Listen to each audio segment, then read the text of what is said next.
Bonsoir à toutes et à tous. Je suis très heureux de vous retrouver sur Tandem TV pour une nouvelle chronique de Jewish Story en compagnie de Jérôme Attal. Bonsoir Jérôme. Bonsoir Jérôme, bonsoir à tous. Alors c'est avec plaisir que je te retrouve ce soir pour une émission très particulière consacrée à une question qui fait débat, la responsabilité de Philippe Pétain dans le sauvetage des Juifs français. Plus exactement, Philippe Pétain a-t-il, oui ou non, sauvé des Juifs français ? Et j'insiste sur les termes de cette question, on parle de sauvetage d'un côté et des Juifs français. Pas des Juifs de manière générale, mais bien des Juifs français. Cette question a été d'actualité il n'y a pas très longtemps lors de la campagne présidentielle et si elle fait sourire certains, elle fait débat pour d'autres. De par sa complexité, cette émission sera plus longue que d'habitude, on va donc la découper en deux parties de manière chronologique jusqu'à l'année 1942 et ensuite de l'année 1942 jusqu'à l'après-guerre. Cette émission sera très complexe, passionnante. Je vous demande donc toute votre attention. Jérôme, à toi la parole. Bonjour à tous. Alors, je vais simplement vous exposer des faits historiques. Et pour clore ce débat, d'ajouter qu'aujourd'hui, comme l'ADN a permis de confondre des criminels, des preuves scientifiques et donc péremptoires apportent la réponse à la question de savoir si Pétain a sauvé des Juifs français. Comme à mon habitude, je vais commencer par le contexte pour bien expliquer l'environnement historique. Comme chacun sait, dans les années 40, il n'était pas bon d'être juif en Europe. Je tiens à préciser d'emblée que pour ne pas m'éloigner du sujet, je ne vais volontairement pas parler d'autre chose que de Pétain et de sa responsabilité envers les Juifs français. La Shoah, sujet lourd, doit faire l'objet d'une émission spéciale et ne peut être traitée à la légère. Néanmoins, il faut préciser que la France est sous climat antisémite. S'il y a un contexte à retenir, ce serait indiscutablement l'ambiance antisémite de la France. Par exemple, en été 40, le magazine hebdomadaire Au Pilori titre « Les Juifs de France doivent-ils payer ou mourir ?» À la fin de l'année, un concours sondage est proposé aux lecteurs. Où les fourrer ? Et le gagnant est une habitante de Clichy dont la meilleure solution proposée est retenue comme étant la meilleure. Stérilisation ou enfermement de tous les juifs dans des ghettos, c'est-à-dire un génocide par extinction. Eh bien, l'idée sera sérieusement défendue par, entre autres, le non moins célèbre écrivain Louis-Ferdinand Céline. Et jusqu'à la Libération, les publications de cet hebdomadaire seront des plus virulentes. Alors, est-ce que Louis-Ferdinand Céline est le seul intellectuel de l'époque à prendre ce genre de position ? On parle beaucoup de Charles Maurras. Qu'est-ce qu'il dit Charles Maurras à l'époque ? Alors à ceux qui se réclament de Charles Maurras proclame par exemple « Le juif et le français sont deux phénomènes et sujets à deux lois physiques différentes. Il leur faut donc deux statuts civils et politiques différents. » Charles Maurras a inventé la formule de l'antisémitisme d'État et a exhumé celle de statut des Juifs dont la première expression apparaît sous sa plume dans un article du 18 mars 1911 dans l'Action française. Aussi, Charles Maurras considérait que l'une des tares du christianisme résidait dans son ascendance juive. C'est en tant que juif qu'il faut voir, concevoir, entendre, combattre et abattre le Blum, disait-il. Et donc, se dire maurassien, aujourd'hui, est un euphémisme pour ne pas se déclarer antisémite, car cela tomberait sous le coup de la loi. Il est donc plus facile de se dire maurassien. Voilà pour ta réponse. Pour comprendre tout ça, quand s'est développé cet antisémitisme en France ? Il y a beaucoup d'antisémitisme en France, fin 19e et début 20e siècle. Cet antisémitisme s'atténue durant la Première Guerre mondiale et jusqu'aux années 20, où 200 000 juifs vivent en France. Mais malheureusement, la dépression économique et les scandales politico-financiers ont eu raison de son accalmie. La sortie, par exemple, de Mein Kampf en 1925 et surtout l'accession au pouvoir de Léon Blum en 1936. Et dans ce climat de crise politique, cela va hélas donner de l'élan aux idées maurassiennes. Alors, on est obligé de se poser la question à cette époque, quelle est la situation des Juifs en Allemagne ? Hitler est au pouvoir depuis 1933, c'est-à-dire 7 ans avant Pétain. Et dès son accession au pouvoir, il y a des autodafés d'auteurs juifs et les juifs sont bannis de la société allemande. En 1934, Hitler élimine ses opposants lors de la nuit des longs couteaux. Eh bien, même Mussolini condamnera son idéologie anti-juive avant de le rejoindre, naturellement. Aussi, la même année, la police française laisse faire un pogrom en Algérie. En 1935, les lois raciales de Nuremberg, que tout le monde connaissait, le fiasco de la conférence d'Évian en 1938, la nuit de cristal quelques mois après, qui a coûté la vie à 91 juifs parce que juifs. En 1939, Hitler, dans un discours au Reichstag, évoque pour la première fois la perspective d'une extermination de la race juive. Quand Hitler envahit la Pologne, élément déclencheur de la Seconde Guerre mondiale, déjà plusieurs camps de concentration sont ouverts. Et dès le début, les Juifs de Pologne sont déportés à Varsovie. Les Juifs sont massacrés, Auschwitz est construit dès le début 40, des ghettos sont créés enfermant des milliers de Juifs, comme celui de Lodz. Voilà pour le contexte. Alors, si on revient au cœur de notre sujet, quel est le principal argument qui permet de dire à certains que Philippe Pétain a sauvé des Juifs français? Est-ce qu'on a une idée globalement du bilan du génocide des Juifs de France? Oui, 350 000 Juifs vivaient en France et 25% seulement ont été assassinés.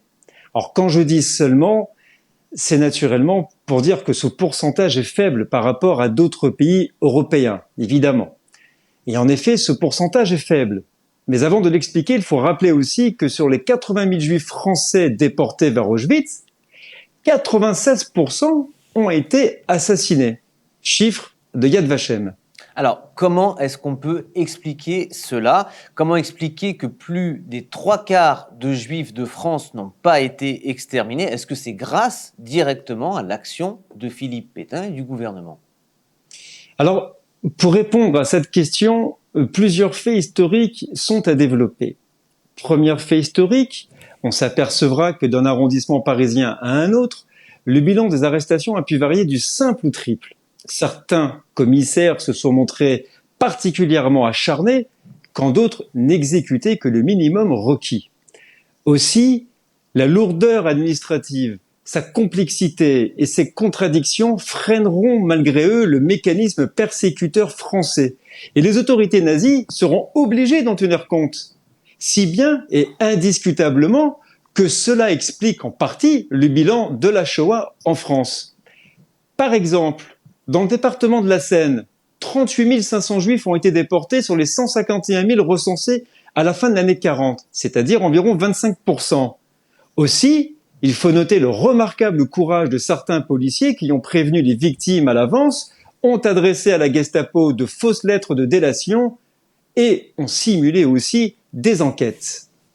Alors, un argument qu'on entend souvent, c'est la question des Juifs apatrides. Vichy aurait sauvé les Juifs français au détriment des Juifs apatrides qui auraient été livrés aux Allemands. C'est l'argument qu'apportera par exemple Pierre Laval à son procès en octobre 1945. Écoutez ce qu'a écrit dans son journal intime l'avocat Lucien Vidal-Naquet avant d'être déporté vers Auschwitz par le convoi 75 le 30 mai 1944, précisément sur ce sujet. Certains qui poussent la prudence jusqu'au point où elle change de nom pour devenir lâcheté n'en persistent pas moins à déclarer qu'il ne s'agit que de mesures normales n'ayant affecté que des étrangers. C'est faux, matériellement faux, de la fausseté la plus criante. J'ajoute que si cela était vrai, le crime n'en serait pas moins éclatant. Fin de citation. Comprenez qu'ils s'inventent une histoire pour apaiser leur conscience, mais aussi et surtout pour préserver leur avenir. Alors, j'ai envie de te demander, comment est-ce qu'on en est arrivé là, de la déportation jusqu'au génocide de ces Juifs? Afin de répondre à toutes ces questions, plus précisément dans les faits, voici le déroulement chronologique de l'emprise du maréchal Pétain et de son gouvernement sur les Juifs français. Au commencement, on va dire le 18 juin 40, le général de Gaulle lance un appel historique à la résistance, ce qui va évidemment à l'encontre de la future collaboration. Et le 22 juin 40, la France signe l'armistice avec l'Allemagne, isolant de Gaulle. Le même jour, De Gaulle fut jugé par contumace et condamné à la rétrogradation, au rang de colonel et une mise à la retraite d'office par le prédécesseur de Pétain, le président Albert Lebrun. Ce à quoi le maréchal Pétain, quand il sera au pouvoir, trouvera ce verdict beaucoup trop clément et exigera qu'il soit fait appel. Un argument des vichistes aussi est de parler de l'amitié, des liens qui existaient entre Philippe Pétain et le général de Gaulle. Est-ce qu'on en sait un peu plus ? Alors pour mémoire, oui, les deux hommes sont fâchés depuis 1938 à cause d'un livre écrit par le général de Gaulle, La France et son armée, sur Pétain, dont il jugeait que la place que lui avait accordée de Gaulle dans cet ouvrage n'était pas à la hauteur de son ego. Et donc de Gaulle finira par lui dédicacer un autre livre, mais en vain. La vexation était à la hauteur d'une rancune définitive. Et le 4 juillet, traduit devant le Conseil de guerre, l'ex-général de Gaulle est condamné à 4 ans de prison et à la déchéance de nationalité. Le 10 juillet 40, Pétain s'octroie le titre de chef de l'État français, car il faut rappeler quand même qu'il n'a jamais été élu, mettant ainsi un terme à la Troisième République pour laisser place à l'État français. Il arrive donc au pouvoir, non sans savoir que les Juifs se font massacrer. Et le 2 août 40, le verdict tombe pour De Gaulle. Et la sentence souhaitée est rendue pour le plus grand plaisir du maréchal Pétain par le tribunal militaire de Clermont-Ferrand, condamnation à mort, dégradation et confiscation de tous ses biens. Alors, déchéance de nationalité qui sera confirmée par Pétain en personne, en signant le décret du 8 décembre 40 et qui paraîtra dans le journal officiel le 10. Bon, donc c'est clair, ça c'est une légende, ils n'étaient pas amis. Absolument. On peut effectivement affirmer qu'ils n'étaient pas amis. Oui, tu as raison. Ce même jour précisément, alors que le gouvernement français ne voulait pas à l'origine imposer de restrictions aux descendants des Juifs nés en France ou naturalisés avant 1860, Pétain effaça cette ligne de sa main et s'assura que la situation de tous les Juifs français s'aggraverait sans exception. Du fait, il avait fait de ces Juifs français des apatrides et deviennent donc des Juifs qui peuvent être déportés sans qu'ils ne soient comptabilisés comme français. Ce document historique confirme que Pétain s'est personnellement occupé de la persécution des Juifs français pendant la Seconde Guerre mondiale. Son écriture a été vérifiée par des historiens et constitue donc une preuve accablante et donc péremptoire. Cette preuve irréfutable se trouve aujourd'hui dans le musée de la Shoah à Paris. On a donc là une preuve irréfutable de la responsabilité de Philippe Pétain. Maintenant, j'ai envie de te demander comment se met en place la politique anti-juive à l'époque. Le ministre de l'Intérieur, Adrien Marquet, ancien socialiste comme Laval, mais ayant peu à peu dérivé vers le fascisme, annonce « D'abord, faisons des mesures générales contre les Juifs, cela facilitera les contacts avec les chefs de l'Allemagne. » Et c'est ainsi que le 24 juillet 1940, il envoie secrètement un émissaire pour prendre contact avec les responsables de la police allemande en zone occupée. Le 1er octobre 1940, lors du Conseil des ministres, le gouvernement de Vichy a étudié pendant 2 heures le statut des Israélites.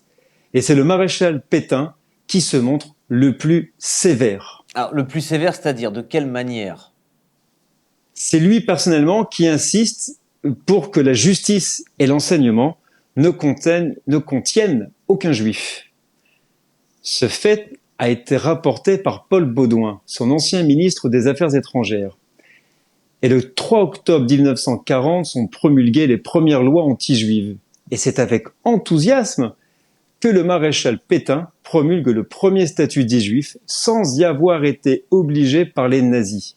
Ainsi, dès le lendemain, le 4 octobre, il signe un décret permettant d'interner les ressortissants étrangers de race juive dans des camps spéciaux sur simple décision préfectorale et sans aucun motif. Les préfets peuvent interner les étrangers de race juive dans des camps spéciaux ou les assigner à résidence. Mais selon le ministre de l'Intérieur Péroudon, ce n'était rien d'autre qu'une simple mesure d'ordre public. Et le 7 octobre de la même année, le gouvernement dépossède à leur tour les Juifs algériens de leur nationalité française que leur avait accordé le décret Crémieux en 1871 et deviennent donc eux aussi des apatrides. Encore une preuve irréfutable, s'il en fallait encore une, de la haine de Pétain qui, malgré l'absence des Allemands, avait l'occasion de faire preuve de bienveillance envers les Juifs, mais ne le fit pas. Et la nationalité française est donc retirée aux Juifs d'Algérie. Alors, il y a donc des preuves irréfutables qui vont concerner les Juifs étrangers, mais rentrons dans le détail de la responsabilité de Pétain concernant la déportation de Juifs français, de Juifs étrangers. Et dans le détail, comment ça se passe ? Alors, dans le détail, à partir du 22 octobre 1940 et jusqu'au 11 août 1944, la France va envoyer 97 convois de déportés de Juifs vers Auschwitz-Birkenau. De fait, Vichy s'aligne sur la politique nazie. Évidemment, alignement confirmé par la poignée de main entre Pétain et Hitler à Montoire le 24 octobre 1940. Ainsi, le 30 octobre, Pétain annonce à la radio la collaboration de la France avec l'Allemagne. Il expulse les Juifs de la société française par les décrets sur le statut des Juifs, définissant qui est de race juive, auquel est interdite toute participation à tout corps de l'État, y compris la justice et l'enseignement, ainsi que les fonctions d'officier dans l'armée, la direction dans la presse, cinéma, spectacle et radio. De fait, il devance les vœux des nazis en matière de spoliation et bientôt de déportation. Et aussitôt, en novembre 40, à Paris, 4700 commerces qui ont pignon sur rue sont déjà désignés par la sinistre pancarte « Magasin juif ». Ok, donc tout ça, ça va très très vite. Maintenant, une grosse question de droit. Est-ce qu'il y a une base légale sur ces spoliations ou ces déportations ?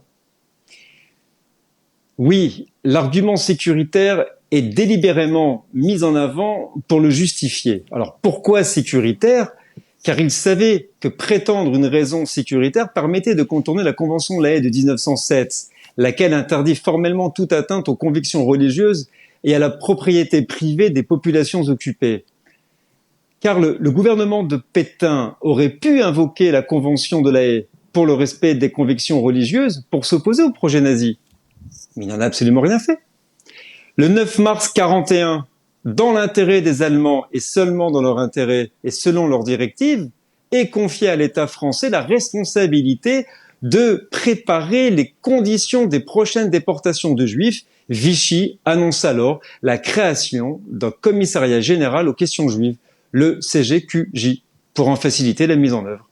Et le 14 mai 41, une première rafle est initiée à Paris contre les Juifs apatrides, connue sous le nom de rafle du billet vert. Alors pourquoi billet vert ?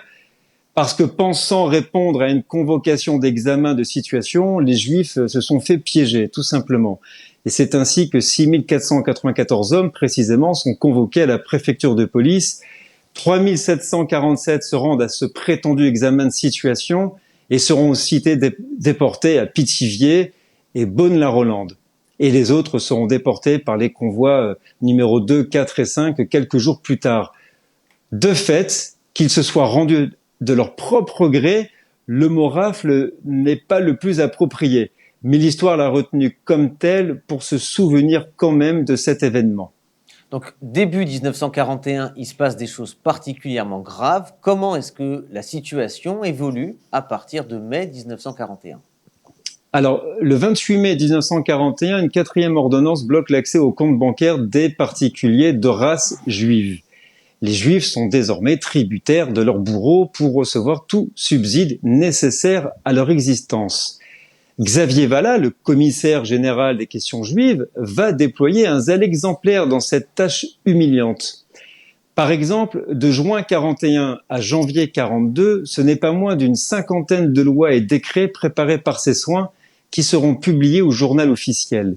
Et à partir du 2 juin 41, le statut des Juifs relève du pénal, obligeant ainsi le recensement des Juifs mis au point par Xavier Vallat.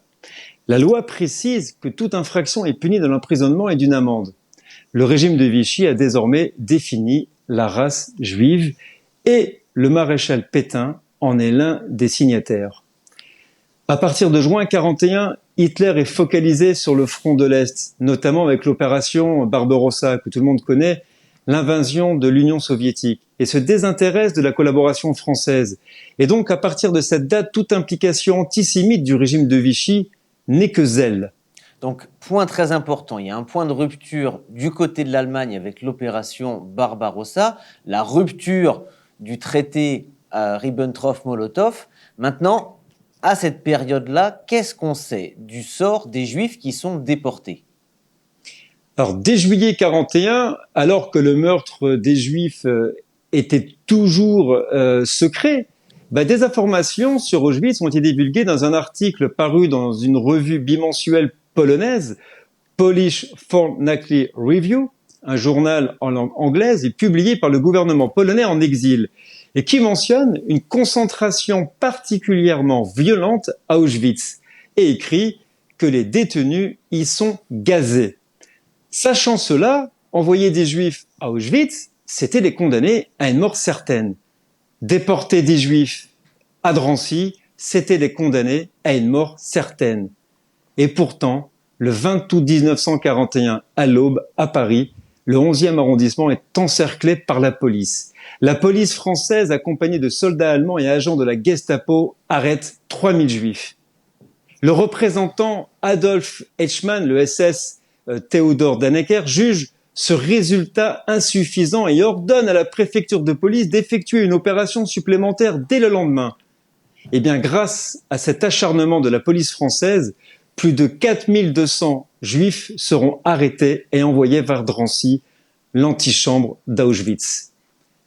À peine un mois après, en Ukraine, les 29 et 30 septembre, a lieu le massacre de Babi Yar, justement appelé la Shoah, où même le monstre de Himmler a été sujet à un malaise en y assistant.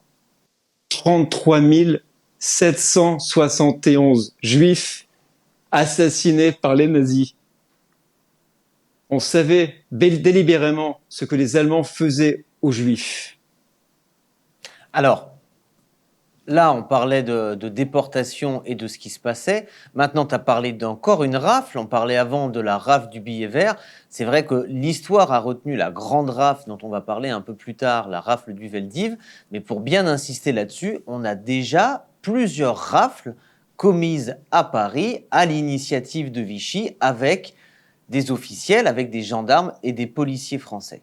Maintenant, on avance dans l'histoire. 1942, est-ce qu'il y a des changements majeurs qui s'opèrent à ce moment-là?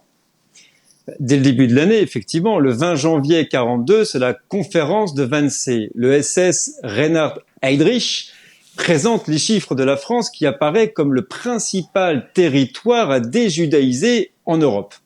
165 000 Juifs en zone occupée et plus de 700 000 Juifs en zone non occupée. Pourtant, le régime de Vichy pouvait s'opposer à certaines mesures qui auraient pu sauver la vie de nombreux Juifs, comme par exemple le 21 janvier 42, quand l'amiral Darlan s'oppose à la demande allemande d'imposer par une loi de Vichy le port de l'étoile jaune en France. Aussi, le gouvernement pétainiste accepte la dissociation entre la France occupée et la France de Vichy. Ainsi, jamais l'étoile jaune ne sera édictée en zone sud, malgré les pressions allemandes qui seront renouvelées jusqu'en 1943. La protestation n'était alors pas impossible. Le 3 juin 42, les Juifs de France reçoivent l'ordre de coudre une étoile jaune sur le côté gauche de leur manteau pour être mieux identifiables et faciliter leur déportation vers Auschwitz. Rien que dans le département de la Seine, 115 000 Juifs ont été pointés. Le 22 juin 42, Pierre Laval, personnalité la plus importante du régime de Vichy et principal maître d'œuvre de la politique de collaboration avec l'Allemagne nazie, déclare à la radio « Je souhaite la victoire de l'Allemagne ». On ne peut pas être plus clair.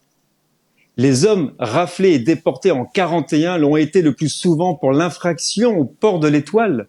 Nous sommes seulement en 1942, Pétain est au pouvoir depuis 2 ans déjà.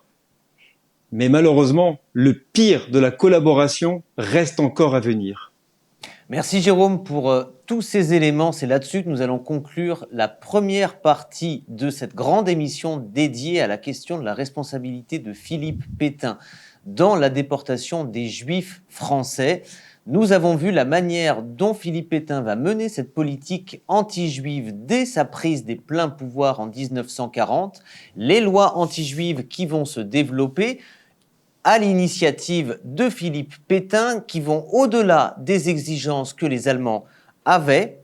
Même si on a compris que ces lois au départ étaient concentrées sur les juifs étrangers, on a vu très rapidement que les lois s'étendaient également à l'initiative de Philippe Pétain sur les juifs français. Je vous dis à très bientôt pour la deuxième partie de cette émission Jewish Story consacrée à Philippe Pétain. Merci beaucoup Jérôme, à très bientôt. Merci à vous, à bientôt, au revoir.